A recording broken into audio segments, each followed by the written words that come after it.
Мисалы быйыл эле апрелден баштап иштеп баштадыбыз. Азыр болсо июлдун 17-си, июлдун 17-сине примерно канча гектар оборот кылып койдуңуз? Примерно канча бир 200-250 примерно. Гектар канча сом примерно? 1,5 миңден. Вот мен көл үрүндүнчү каяка чейин барып жумуш кыласыз? Бияғы түпкө чейин чыгабыз. Бияғы чоң сарайга чейин чыгабыз. Жүрөсүз ушу район. Только ысык көлдө эле жугасыз, башка аймакка чыкканда күндөр болду? Болду. Чүйгө чыктык. Ысык Ата районуна. Кочкорго бардык.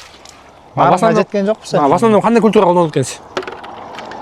Азыр көлдө деген самый актуальный сезон менен болот экен. Мисалы үчүн башында деген гербицид чачып аттык. Ошол жөнүндө айта кетейинчи. Гербицидтан аябай аккуратно иштеш керек экен. Гербицид чачтык, кукурузага чачтык, арпага, картошкага, жүгөрү, беде жана башка.